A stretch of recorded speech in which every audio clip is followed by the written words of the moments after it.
Арыбаңыздар, кадырман кыргыз журту, кутмандуу күнүңүздөр менен.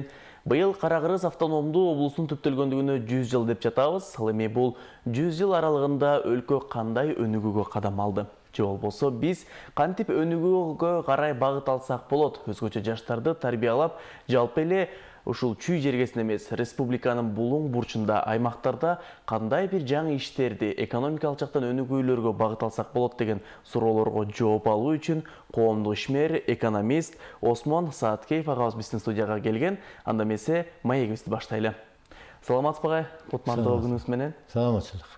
Осмон агай, быйыл Кара-Кыргыз автономдуу облустун түптөлгөндүгүнө 100 жыл деп жатабыз. Ошол мамлекетти түзүүчүлөр, түптөөчүлөр кыргыздын ушул алгачкы баягы жаңыртылган картасын түзгөндөрдүн дээрлик көпчүлүгү 30 жашка чыга элек жаш курактагы адамдар болгон деп айтылып келет. Ал эми баягы өлкөнүн өнүгүүсүнө, өз алдынча көз карандуулугуна, же болбосо өнүгүшүнө кадам алган адамдардын көпчүлүгү ушул жаш убакта жасалат эмеспи чоң ийгиликтерчи? Бүгүнкү күндө жаштарды туура багытта тарбиялоо үчүн кандай иштерди кылганыбыз туура болот? Эми жаштар деген бекеринен биз жаштарды биздин келечегибиз дебейбиз да, анткени келечек ошо жаштардыкы. Ошон үчүн эгер жаштарыбыз канчалык жакшы билимдүү, эстүү, мындай чыгармачыл болсо, кийинки келечегибиз ошондон көп, ошого көп байланыштуу да. Бирок ошону менен эле бирге кыргыздарда бекеринен айтпайт, баягы жаш келсе ишке, кары келсе ашка деп коет го.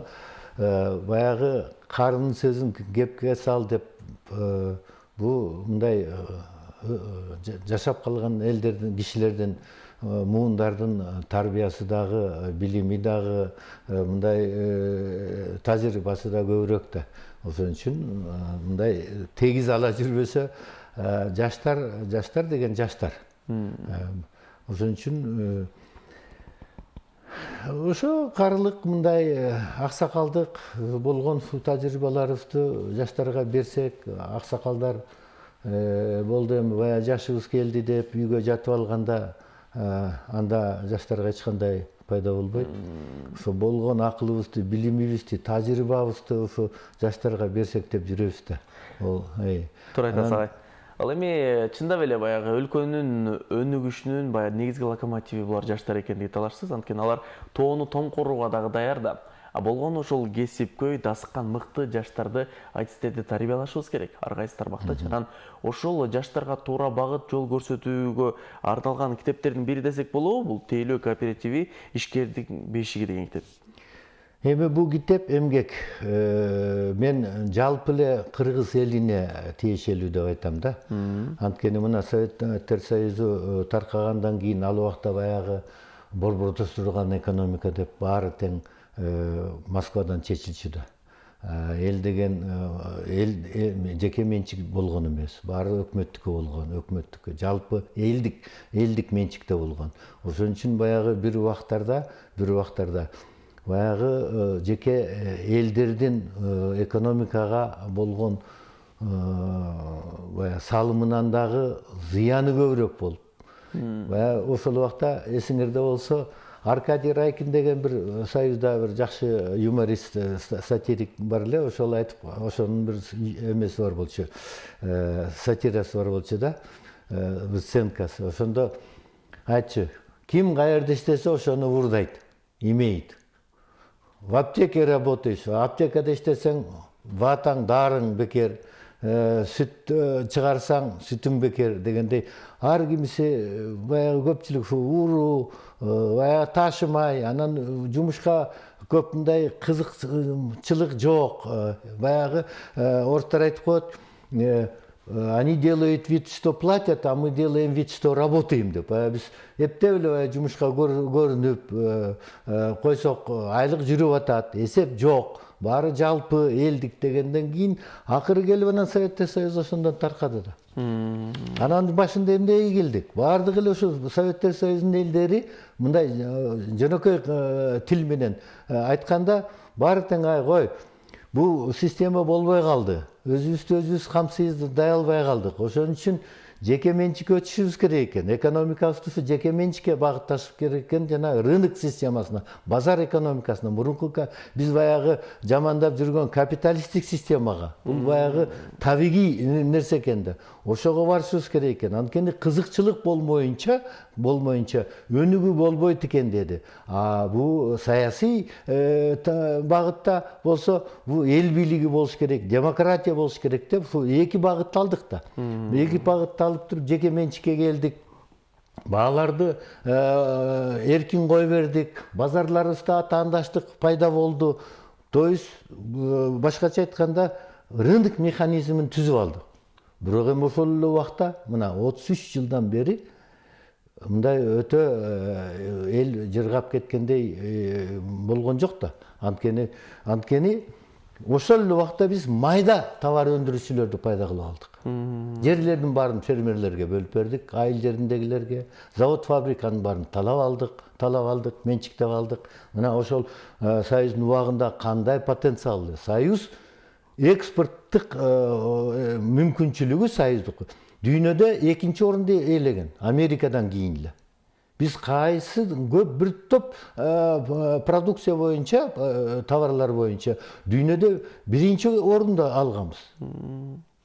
Мына эгиндин экспорту боюнча, мисалы, көп нерселер менен мен ал материалдарды жаныма алган жокмун, бирок мен билгенден көп тармактарда биз биринчи орунду ээлечүбүз. Азыр ошонун баарын талкаладык. Ошол эле Союздун республиканын баары тең ошол жолго түштү дагы, бирок андан кийин кандай өзүнүн багытыбызды алып кетебиз дегенди эч ким тапкан жок. Эмгиче кыйналып жүрөбүз.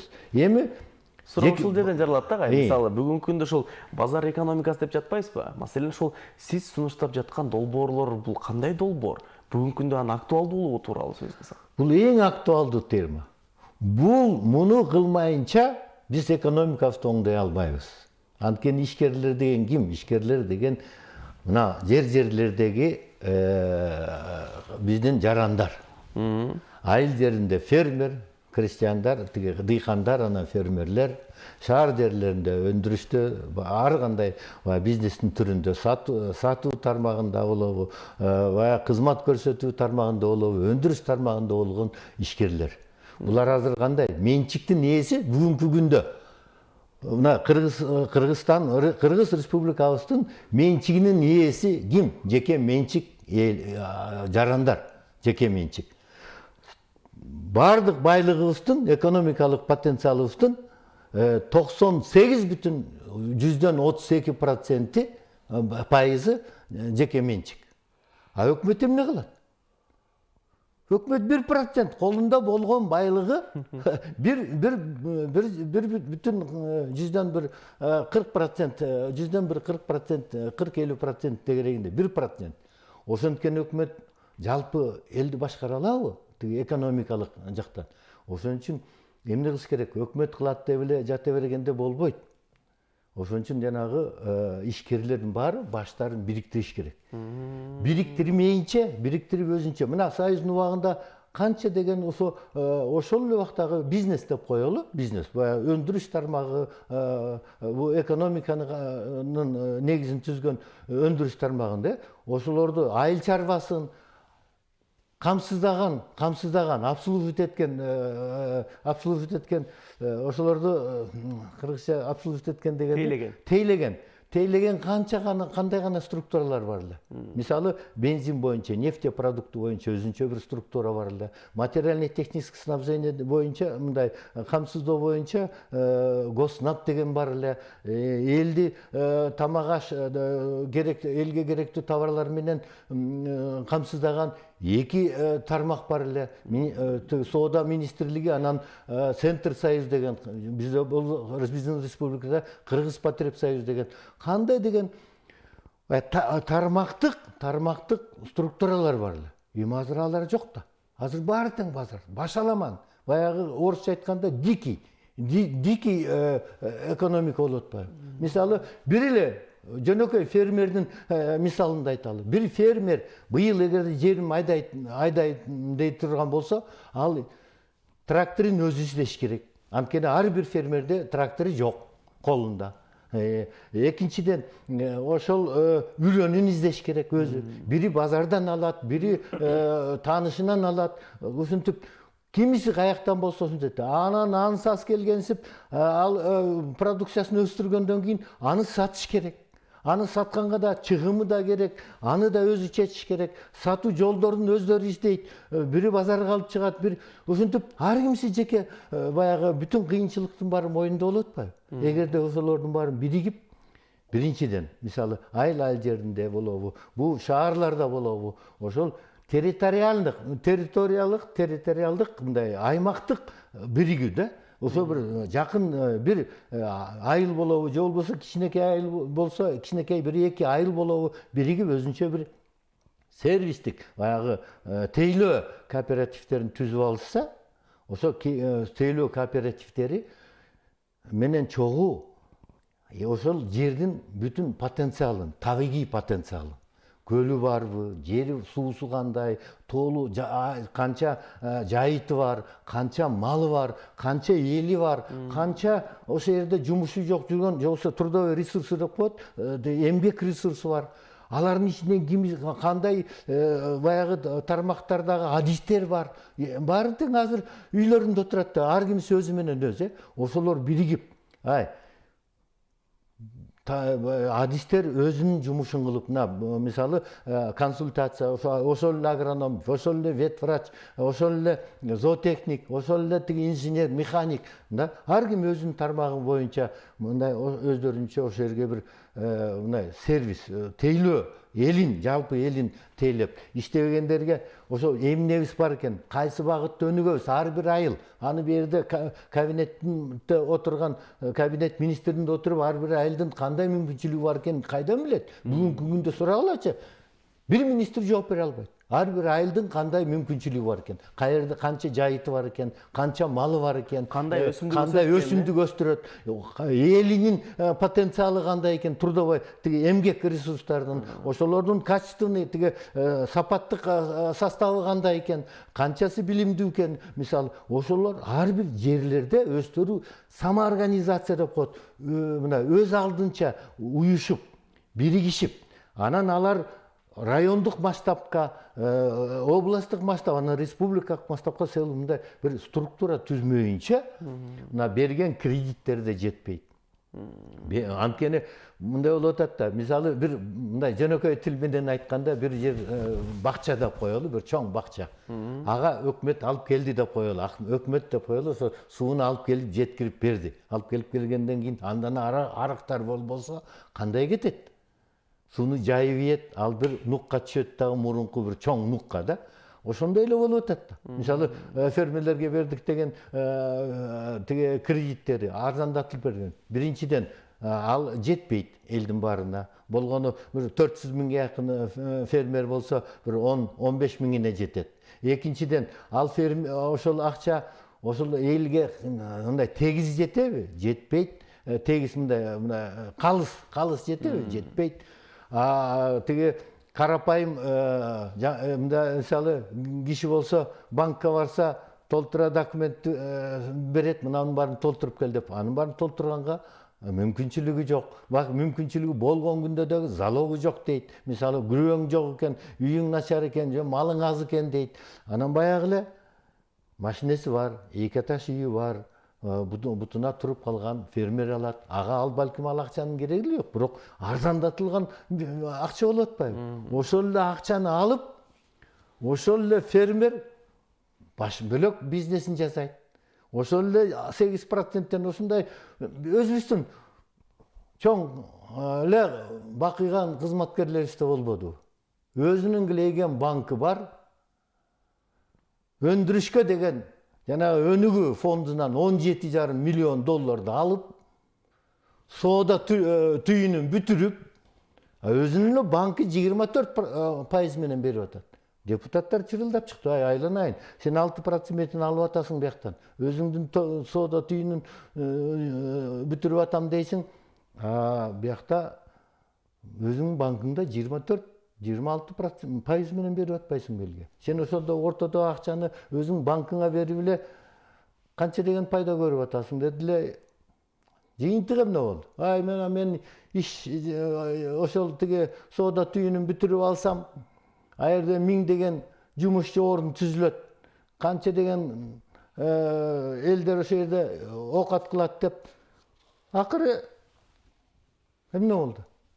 Ал жерге баягы эле базарда отургандар, баягы эле дордойдон соода кылгандар алат да, башка ким алып алат? Карапайым эле эмне болду? Карапайым эле ошол бойдон эле калды. Ошентип эле таланып, толонуп жетпей атпайбы? Ошон үчүн жанагыдай өзүнчө бир ар бир айыл, жерде айылдардан баштап, ар бир мына шаарларда деле канча деген тигүүчү цехтерибиз бар деп мактанабыз биз. Ошо тигүүчү цехтердин баары тең өзү менен өзү. Жип шыбынан баштап сатканына чейин ар кимиси өз алдынча жасап жатат. Эгер ошолор биригип, кеңешип, мындай өзүнчө бир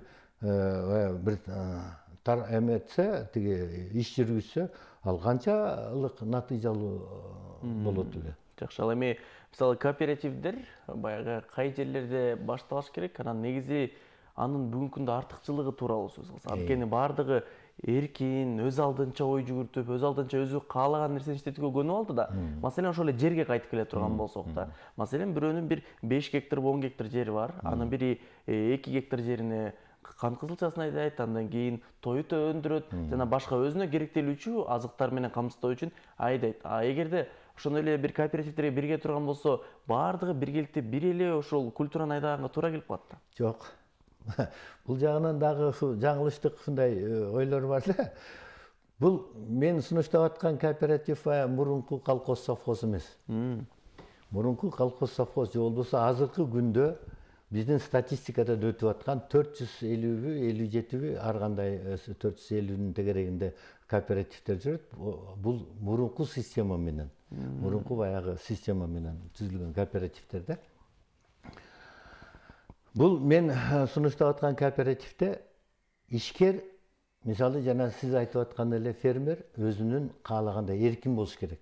Ишкерликтин бирден бир шарты ал эркин болуш керек. Ал өзү каалагандай, өзүнүн чыгармачылыгы, өзүнүн даремети менен жараша иш кылыш керек.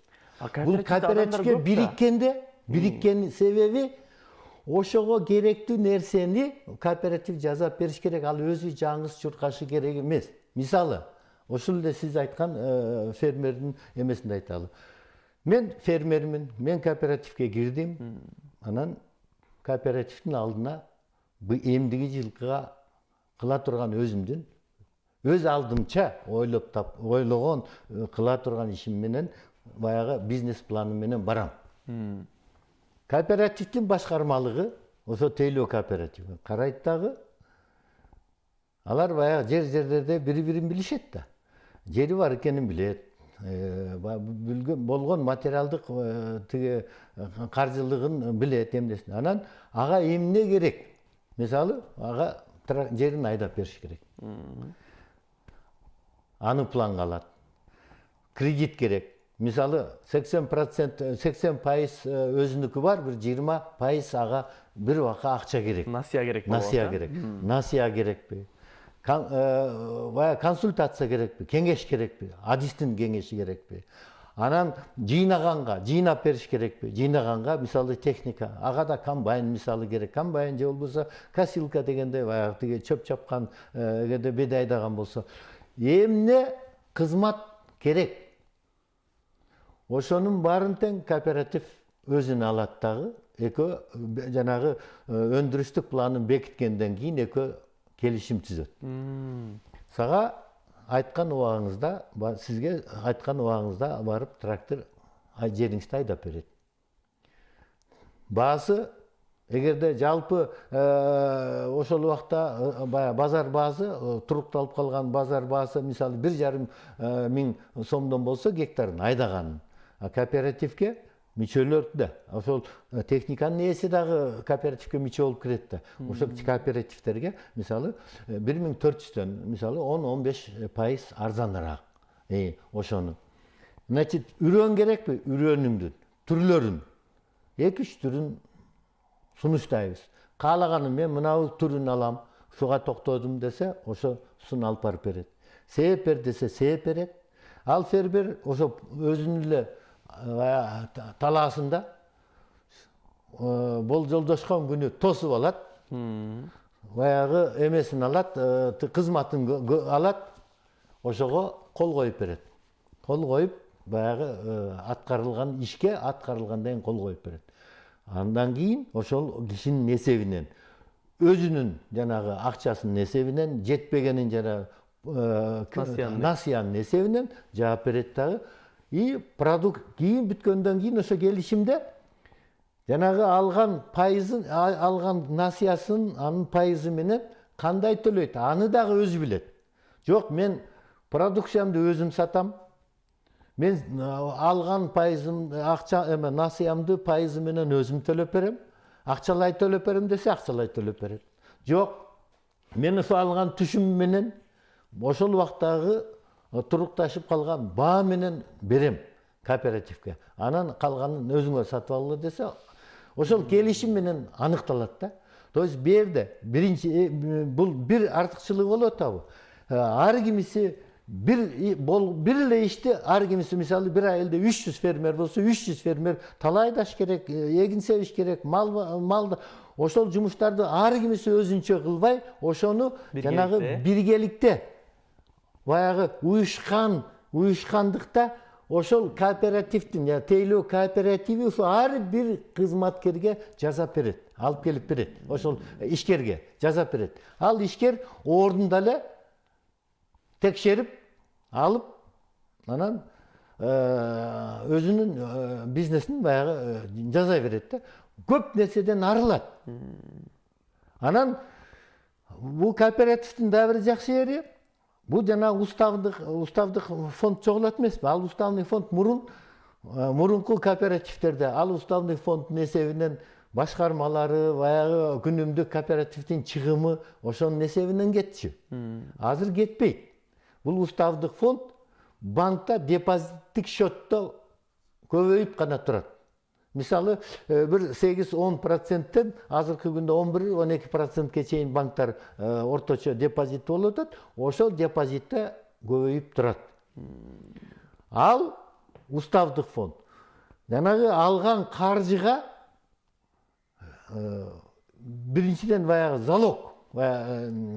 залогто кыргызча эмне койчу эле, залог болуп турат да, ликвидный залог деп коет.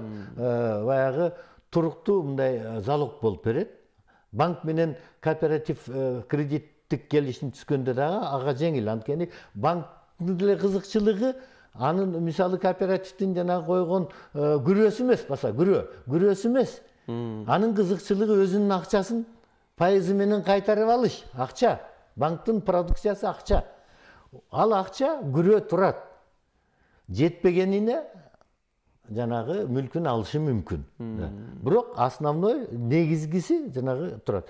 Анан ошол эле акча банкка кайра ресурс болуп атпайбы? Биз азыр издеп атабыз да, сырттан кредит алабыз, анан дүйнөлүк банкка көрүнгөн финансовый дүйнөлүктөгү эл аралык финансылык институттарга кайрылып, өкмөт башыбыз, өкмөт чуркап жүрүшпөйбү? Карыз алабыз деп. Сырткы карызыбыз көбөйүп атат. Андан көрүп бу жерде болсо ички жанагы өзүбүздүн мүмкүнчүлүктүү эле. Ошол ичибизде эле ошол эле жерде азыр канча деген кишилер бири-биринен карыз алып, жана пайызы менен карыз алып, аны төлөй албай, үйлөрүн коюп, ошентип кыйналып жүрбөйбү? Ошол кишилер кимдер? Ошол эле ичибиздеги акчасы бар кишилер да.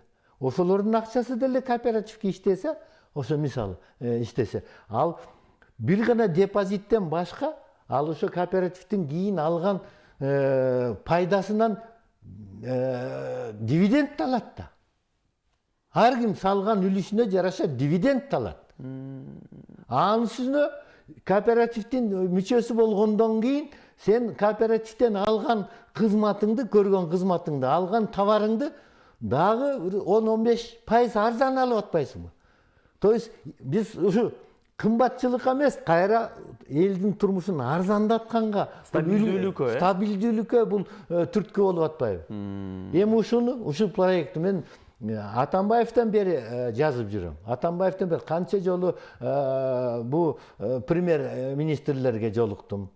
Канча жолу ой жакшы проект экен. Бир отуруп, бир жакшылап түшүндүрүп бериңиз деп мындай дем алыш күндөрүнө коюп, премьерлер, вице премьерлери чакырып, жарым күн, бир күн угушуп, анан тиги жетекчилерди чогултуп, алар менен уккан күндөрү болду. Баары тең жакшы экен деп келет дагы эле, эртеси күнү кайра өздөрүнүн иштери менен кетет дагы. Баягы түшкөн калып. Баягы түшкөн калып кетет да. Анан ошон үчүн айлам кетип, китеп кылып чыгарып, сайтын чыгарып, азыр жалпы элге кайрылып атам.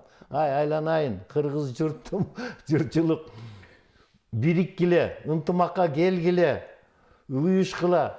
Эми эл арасында толтура, ар бир айыл, ар бир жерде бар атуулдар, активдүү, элин жерим дегенде ичкен тамагын жерге койгон активдүү ушундай жарандар бар, жарандар толтура.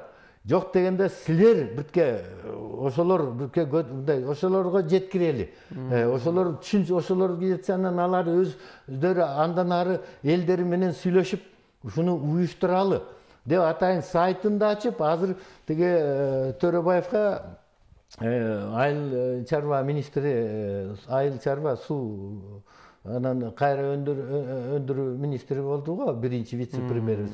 Төрөбаевга чейин жазып, семинар бир 40 райондун борборунда, районун центринде, акимчиликтин залында болобу. Бир күндөн, эртең менен 10дон кечки 6га чейин 1 сааттык түштөнүү эмеси менен, тиги перерыви менен bir seminer ötkөрөлү деп, семинардын темасын, тиги эмесин, планын, андан башка ошо графигин сунуштап бердим. Макулдашалы жерлерде. Эми булардын деле колу мындай байланууда, мындай өтө мындай болгону ар бир райондо, ар бир акимчиликте бирден, экиден, үчтөн бир эмелери бар экен, специалисттер бар экен, жанагы агрардык өнүгүү боюнча РУАР деп коет экен, РУАР ошо специалисттер, акимдер бар, айыл өкмөттөрү бар, ошол жерге ар бир айылдан жанагындай активдүү кишилерин жиберсе, анын арасында экономисттер да бардыр, мурунку экономисттер, азыркы эгемендик жылдары билим алган экономисттер, бухгалтерлер бардыр, башка баягы кесиптин эмелери бар, инженерлер бардыр, болбосо активдүү карапайым ишкерлер бардыр. Ошолор келсе, бир күндөн ошо кыдырып, ошо 40 районго анан түшүндүрүү иштерин жүргүзөлү. Анан массалык маалымат каражаттарына кайрылып, силердин министрликке кайрылдым. Мына кандай деген республика боюнча канча деген библиотека бар, канча деген массалык маалымат каражаттары бар. Ошолор аркылуу жеткирели, элге бирке элди көтөрөлү. Реформа деген эгерде жалпы эл мындай ылдыйтан, төмөндөн жалпы эл баягы катышкан, активдүү катышкан реформа болбосо, үстүртөн отуруп, кабинетте отуруп, каалагандай программаны жазып койсо болот. Тим эле уксаң жаның жыргагандай программаны жазып койсо болот. Бирок ал ишке ашабы, ашпайбы? Кеп ошондо да. Осмон ага, эми баягы жыйынтыктоочу сөз болсун. Негизи ушул баягы кооперативдердин бүгүнкү күндө баягы салыштырып сөйлөгөндү жакшы көрүп атабыз. Башка мамлекеттерде муну ошол ишмердүүлүгү кандай деңгээлде жүрүп жатат? Маселен, кайсыл мамлекетте ушул нерсе жакшы өнүккөн, анан өзгөчө айыл чарба тармагы экономикалык жактан кандай өсүштөргө ээ болду? Эми мен өзү бир 56 мамлекетте болдум. Чет мамлекеттерде да. Анан ар бир мамлекеттерде ар кандай өнүккөн да. Анан ушу биздин мынау Японияга барганда, япондордун Какурен деген ушундай бир кооперативдик системасы бар да. Ошолор баягы советтик кооперацияга жакыныраак да. Мен ошолорду көргөндөн кийин ошол жерден бүтке мындай өкүндүм да, аята ошо биздин системаны талкалабай эле, ошо реформа жөн эле мындай реформировать этип мындай койгондо болмок экен. Алар ошол илгерки биздин советтер союз системасына жакындап калыптыр. Бирок толук ага келе элек. Ошол үчүн аларда, вот япондордо аябай жакшы. Бирок эгерде биз Мен ошо япондордун 5-6 профессору менен чогуу сүйлөшүп отуруп, анан аларга айттым. Силер бир 150 жылда келипсиңер ушул системага. Ушуну биздин кыргыз элге 5 жылда жасасак болот десек, анан алар да таң калыштыр. Кандайча деди. Анан мен түшүндүрүп бердим. Биринчиден, кыргыз эли өзү мындай тууганчыл, ынтымакка бат келген.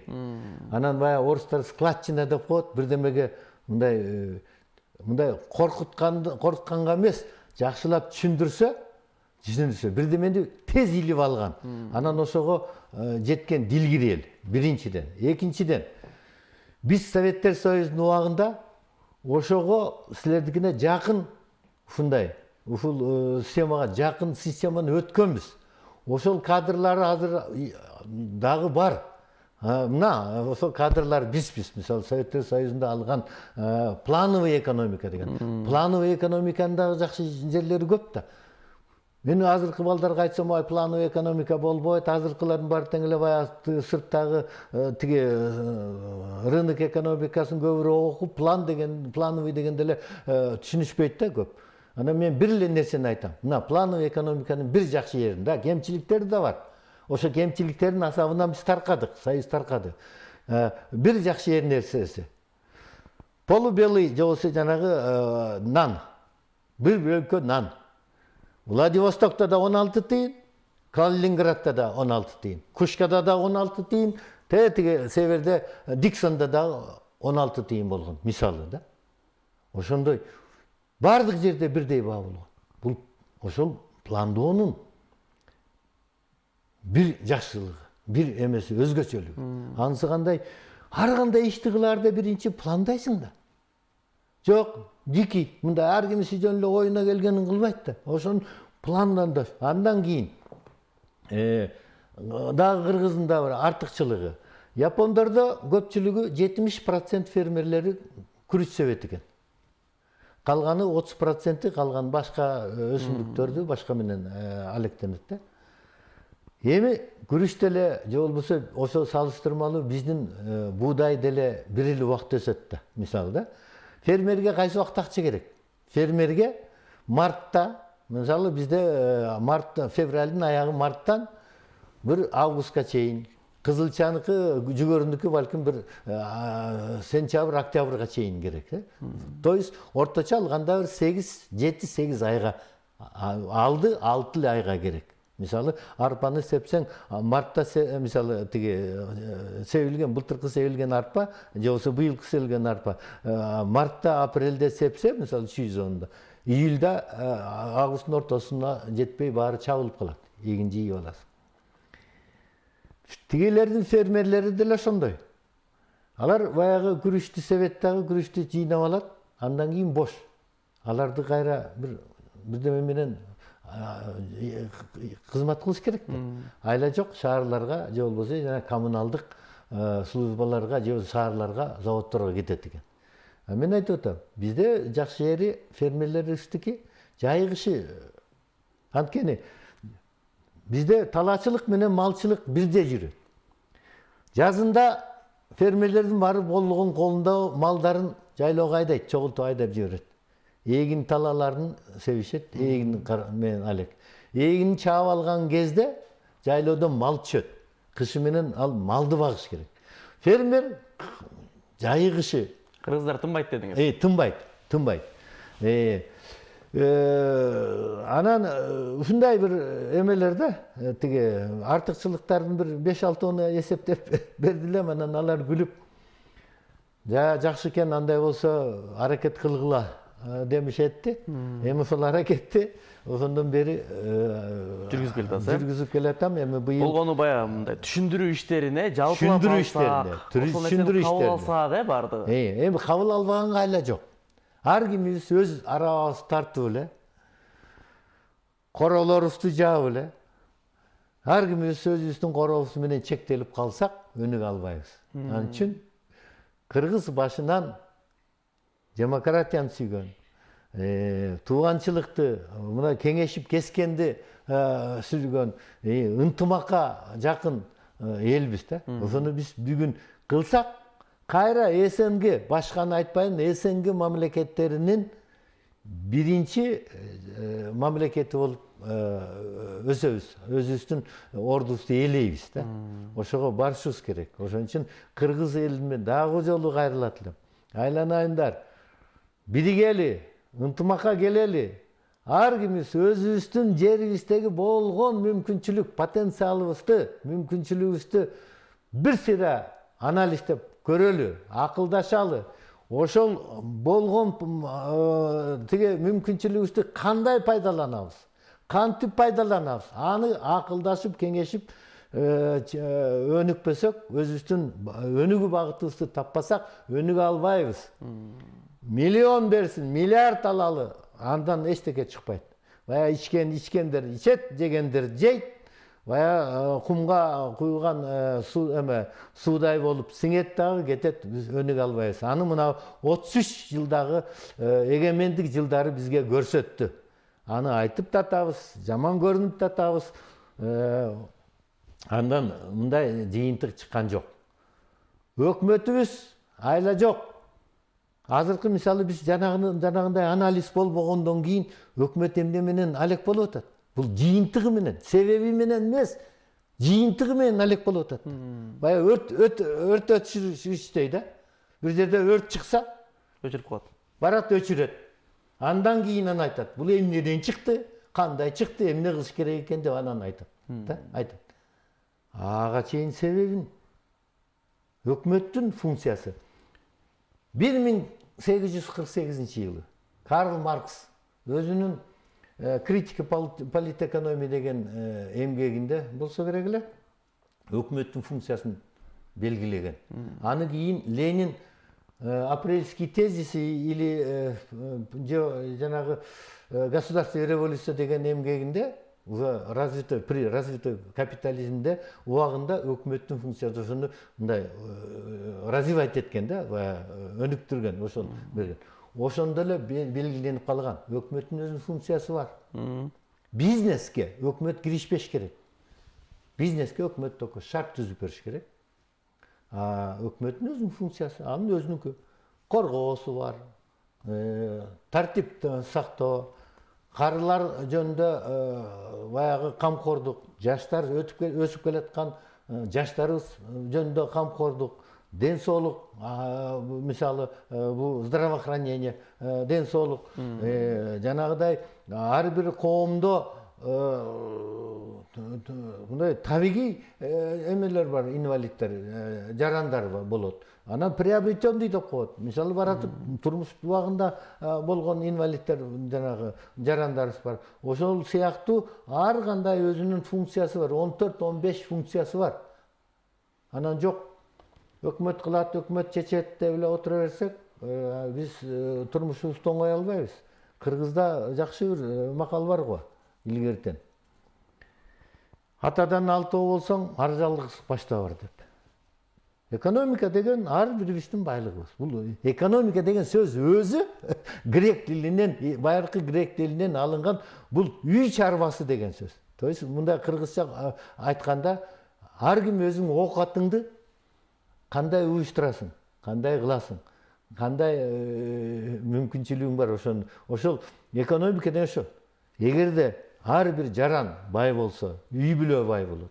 Үй бүлө бай болсо, айыл бай болот. Айыл бай болсо, район ошентип отуруп, республика бай болот. Ар кимибизден анан мен эмне бир жакшы уран бар го. Өкмөт эмне кылды дебей мага. Мен эмне кылдым деп ар кимиси суроо бериш керек да. Туура айтасыз. Ыраазычылык билдиребиз. Ал эми чындап эле өлкөнүн өнүгүшүнө ар бир жаран өзү салым кошуш керек деп айтылат эмеспи? Андыктан жаш, кары, улуу, кичүү дебей өлкөбүздүн өнүгүшүнө салым кошолу деген ой менен бүгүнкү эфирде жыйынтыгын алында турабыз. Кадырлуу телекөрүүчүлөр, бизге келген мейманыбыз, коногубуз коомдук ишмер, экономист Осмон Сааткеев агабыз болду. Ишиңиздерге ийгилик каалайбыз. Элге ушул түшүндүрүү, экономикалык жааттан өсүү, сабаттуулук боюнча ушундай мыкты иштерди, долбоорлорду аркалап жүрө бериңиздер дейли. Рахмат, айтканыңыз келсин.